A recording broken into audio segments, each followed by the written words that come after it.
రవి, సురేష్ ఇద్దరు స్నేహితులండి. ఒకరోజు రాత్రి వాళ్ళిద్దరికీ గొడవైంది. ఆ గొడవ ఎందుకైంది?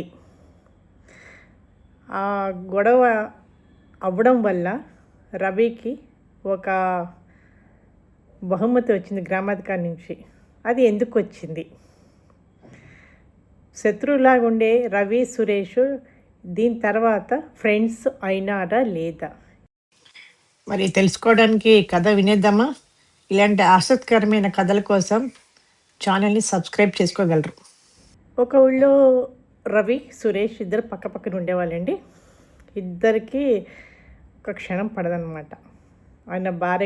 ఈయన భార్యకి కూడా పడదు ఒక క్షణం కూడా. అయితే ఒకరోజు రవి ఏం చేశాడు, పక్కన ఊర్లో పని ఉండి వెళ్ళాడు. నేను పని చూసుకొని రేపు ఉదయమే వచ్చేస్తుందని భార్యకి శ్యామలాకి చెప్పి వెళ్ళాడు.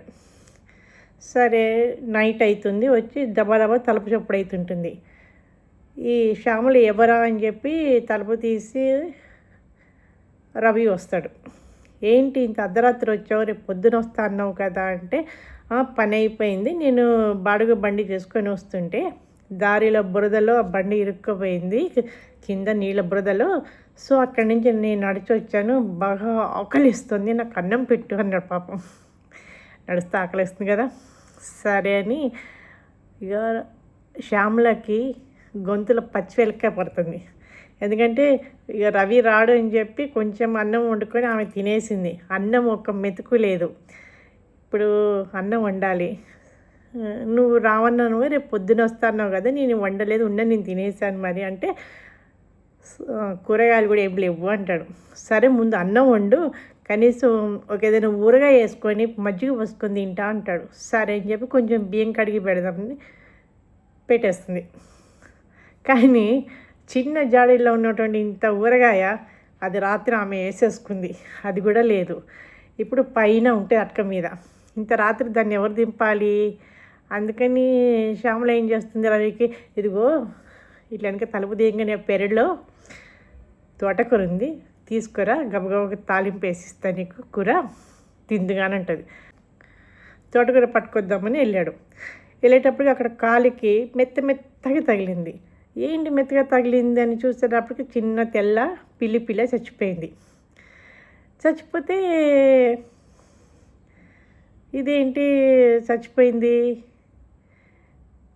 అని భయం వేస్తుంది వాడికి. అయ్యో, పిల్లిని చంపేస్తే పాపం చుట్టుకుంటుంది, దానికి ఎన్నో పూజలు చేయాలి, దీనికి శ్యామలకి అసలే చాదస్తం ఎక్కువ, నాస్తంతా కరిగిపోతుంది వీడికి చేయడానికి, ఇప్పుడు ఏం చేయాలని చెప్పి ఆలోచించి అక్కడే గడపారు ఉంటుంది, చిన్నగా తవ్వి దీనికి తప్పి పెడదామని చెప్పి తవ్వుతుంటాడు. ఇక వాడు ఏం చేస్తాడు, తవ్వేసి ఆ పిల్లిని పెట్టేసి ఆ తోటకూర తీసుకొని లోపలికి వెళ్తాడు. ఆ శ్యామల తోటకూర మంచిగా కడిగేసి తాలింపేసి ఉడికిన అన్నము ఇది వేసి వాడికి పెడుతుంది. అమ్మయ్య అని మంచిగా పడుకుంటాడు. నిద్ర పడుతుంది, అలసిపోయి ఉంటాడు, నడిచి వచ్చాడు కదా, నిద్ర పడుతుంది.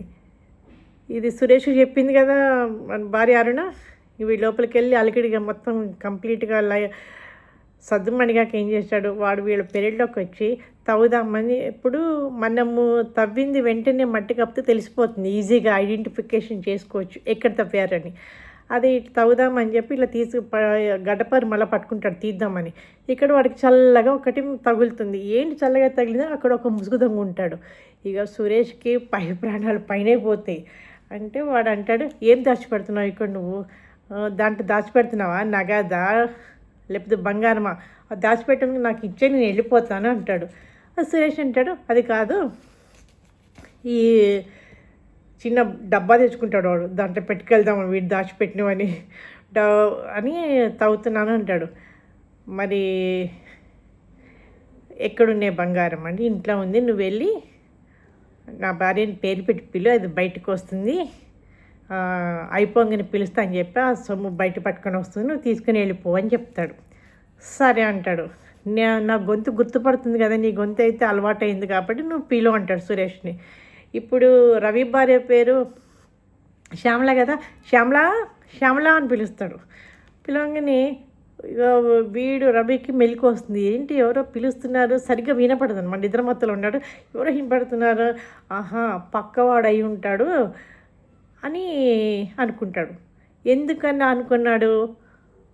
ఆయన భార్య ఏం చెప్పింది వీటి నుంచి రాగానే, మన పిల్లి వాళ్ళ కోడి పిల్లని పట్టేసుకుని తినేసిందంట, నీ సంగతి చెప్తాడంట వచ్చిన తర్వాత అని ఆమె చెప్పిందని చెప్తుంది. ఎవరు చెప్పారు అని అడుగుతాడు. అరుణే చెప్పింది అని చెప్తాడు. సర్లే అని ఇక వాడే వచ్చాడు సురేష్, నా అంతు ఏడుస్తాడేమో, నా పిల్లి వాళ్ళ ఇంట్లో కోడి పిల్లని పట్టేసిందని చెప్పి ఏం చేస్తాడు, సురేష్ గారు వచ్చి ఉంటాడు ఈ రాత్రిపూట నన్ను కొట్టడానికి. అందుకని ఏం చేద్దామని చెప్పి ఇంత దొడ్డు కర్ర పట్టుకొని తలుపు తీస్తాడు. తీయంగానే ఇట్లా తీయడం తోటి ఎదుర్కొని దొంగని పట్టు మరి కొడతాడు తల మీద. కొట్టేటప్పుడు రెండు టపటపట వేసేటప్పుడు వాడు కాస్త పడిపోతాడు దొంగగాడు.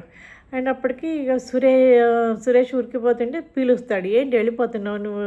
ఏం లేదు, నువ్వు అక్కడేదో దాచిపెట్టావు కదా, అది చూద్దామని వచ్చా నేను అని చెప్తాడు. అవునా, దొంగ చూడు, నువ్వు వీడిని పట్టుకుంటున్నావు కదా, వీడిని కట్టేస్తే గ్రామాధికారి నీకు డబ్బులు ఇస్తాడు అని అంటాడు. రవి అవునా అలాగా అంటాడు. నువ్వు నా ఇంటికి దొంగతనానికి వచ్చావని చెప్పి నేను కూడా గ్రామాధికారికి చెప్తా, అందుకే వీడు దొరికాడని చెప్పానని చెప్తాడు. సురేష్కి భయం అవుతుంది. వద్దు అట్లా చెప్పకు నువ్వు, నేను మంచిగానే ఉంటా, మీ పిల్లి వల్ల ఏం జరిగింది అంతా నేను మర్చిపోతాను అని చెప్తాడు. అని చెప్పిన తర్వాత ఇక వీడిని కట్టేసి గ్రామాధికారి కబుర్ చేస్తూ వాళ్ళు మనుషులను పంపించి వీడిని దొంగని పట్టుకెళ్తే వాడు ఏమో గజ దొంగ. ఆహా ఇంత మంచి గజ దొంగని పట్టించా అని చెప్పి రవికి మంచి బహుమానం ఇస్తాడు. 50 బంగారు వరహాలు ఇస్తాడు. సంతోషంగా తీసుకుంటాడు. ఆ దెబ్బకి రవి సురేష్ స్నేహితులు అయిపోయారు. ఎందుకని అప్పుడు సురేష్కి అర్థమైంది, ఈ రవి చాలా ఎంత నెమ్మదిగా ఉంటాడో అంత గట్టివాడు, వీటితో పెట్టుకుంటే ఎప్పటికప్పుడు నాకు ప్రాబ్లం అవుతుంది. ఇంతలో రవి శ్యామలతో ఈ విధంగా అంటాడు. అది కాదే, ఇందాక నేను తోటకూర తీసుకురావడానికి వెళ్ళా కదా, అయితే కాలికి ఏంటో తగిలింది, మెత్తగా ఉంది, చూస్తే అది పిల్ల, నాకు భయం వేసింది, పిల్లిని చంపితే మహాపాపము, పంచపాతకాలు అందుకుంటే నాకు భయం వేసి దాన్ని తవ్వి దాచిపెట్టేశాను, అక్కడ బంగారం దాచుకొని వాడు వచ్చాడంటే ఇది సంగతి అని చెప్తాడు. అని చెప్తే శ్యామల నవ్వుతుందంట. ఎందుకు నవ్వుతున్నావు అంటే, ఓ అదా, ఆ పిల్లి ఇందాక మధ్యాహ్నమే ఏదో జబ్బు చేసినట్టు ఏమో అయింది, అది చచ్చిపోయింది, ఇక రేపు పొద్దున్న పని వాళ్ళు వచ్చిన తర్వాత దాన్ని తవ్వించి పాత పెట్టిద్దాం అనుకున్నాను, నువ్వు వచ్చావు లేట్ అయింది, నీకు చెప్పడం మర్చిపోయిన విషయం అంటే, అమ్మయ్య బతుకు జీవుడా, నేను చంపలే కదా దాన్ని అని అంటాడు. అంటే ఏమంటుంది శ్యామల, నువ్వు దాన్ని పూడ్చిపెట్టి ఖననం చేసావు కదా, ఆ మంచితనం వల్ల, ఆ అదృష్టం వల్ల నీకు గ్రామాధికారి నగదు బహుమతి ఇవ్వడం జరిగింది, ఆ దొంగను పట్టుకోవడం వల్ల. ప్లస్ పక్కన విరోధుల్లాగా ఉండేవాళ్ళు మనతోటి చాలా క్లోజ్గా అయిపోయారు, చూసావా, మనకు పిల్లి వల్ల చాలా ఉపయోగమైంది అన్నదట. దీన్ని బట్టి ఏమర్థమవుతుంది, ఇరుగు పొరుగుతోటి మనం మంచిగా ఉండాలి, మనస్పర్ధలతో ఉండద్దు, ఒకరికొకరికి హెల్ప్గా ఉండాలి, కానీ ఎప్పుడు సమయం దొరుకుతుందా వాళ్ళ పని చూద్దాం కొట్టాడుకుందాం అనుకోకూడదు అని సారం దీంట్లో. ఇలాంటి నీతి కథల కోసం, ఇలాంటి మోరల్ కథల కోసం ఛానల్ సబ్స్క్రైబ్ చేయగలరు, లైక్ చేయగలరు, షేర్ చేయగలరు.